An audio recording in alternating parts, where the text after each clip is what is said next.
Yeah, I think the first thing you really need to do is look at your, product offerings that you have. So, we're seeing a big switch in the industry of people who are purely bowling based to starting to mix in other things like, a strong food and beverage offering, maybe something like laser tag, escape rooms. They're moving somewhat towards the FEC model. I like to look at it as like a big continuum. You got, your traditional league house on one side and all the way at the other side is like a pure FEC. And I think most bowling centers find themselves moving in somewhat of that direction. Not everybody, obviously, but a lot of them are moving that direction. So the first thing you need to do is figure out, all right, what do I have to offer? And then figure out what you're going to offer for those. So like what types of promotions.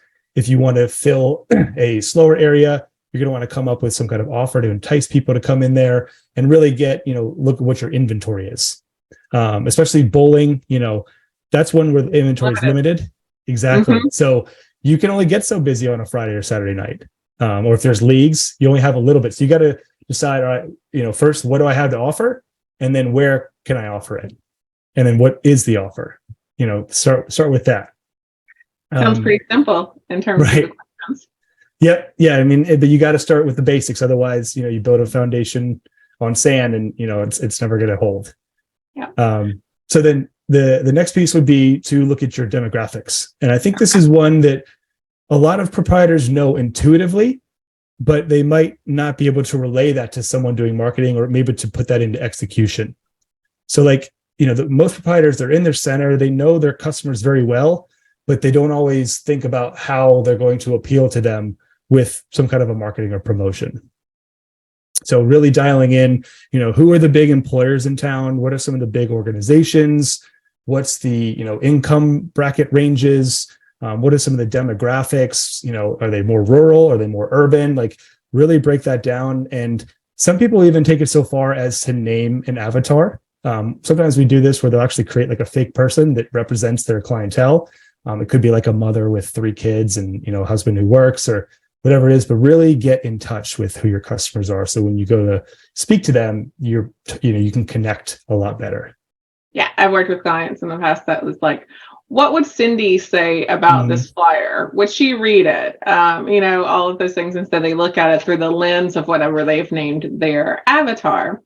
But exactly. I find that attraction locations sometimes struggle with this. So I'd like some insight from you because their target our ideal customer is different for, let's say, leagues versus my Saturday night bowling versus my restaurant. If a lot of bowling, centers have a really good food and beverage, like a full restaurant sometimes attached to it. And so they start to get confused when they're competing demographics there. How do you help people work through that?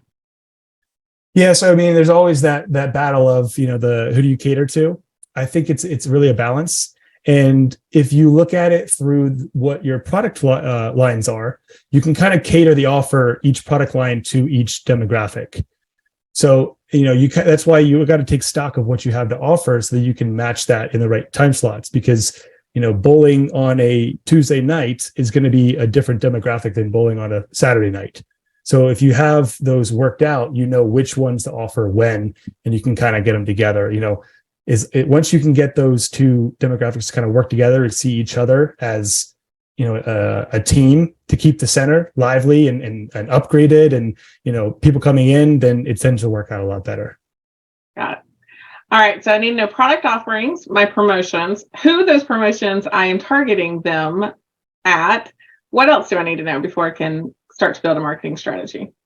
The next thing you would want is your channels. So where are you going to send this stuff out to? Are you going to send it out on social media? Or are you going to do paid social media? Email, SMS? There's a lot of different channels out there, and each one has its nuances. The way you would send a text to someone is very different from what you would do for an email.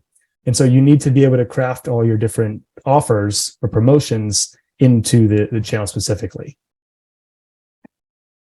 Anything else? Do I need to know? Yeah, well, so then you're to do that also, you're going to need your creative. You're going to need your copy as well. So if you're going to put something out there, are you going to deliver it in the form of a video? Is there going to be text with it? You're going to need all those components of like an ad or your content. Speaking of that, when you work with locations, I guess it's helpful if they have somewhat of a branding guide, their color scheme, maybe their logo, maybe some phrases that they've come to be known for, or something like that. Is that something that you see very often, or do you help clients sometimes create that branding guide? Yeah. So, a lot of the centers we work with are, could use a little bit of help when it comes to that. So we end up usually helping them with that because, and it's not any fault of their own. It's just when you're a proprietor and you're wearing all the hats, if the lane's down, you're under the machine fixing that rather than spending time on your brand style guide. And it's just the nature of it is that's why we really like working with them, is because we can kind of just take that off their mind and they don't have to think about it anymore. So yes, we end up having to make that for them, picking out some colors or creating a logo or just putting that stuff in. A lot of times they have it in their head. We just need to like codify it. Hey, did you like this video? Great. We make 10 of them a week. Subscribe to learn more and keep learning about what's working in the industry.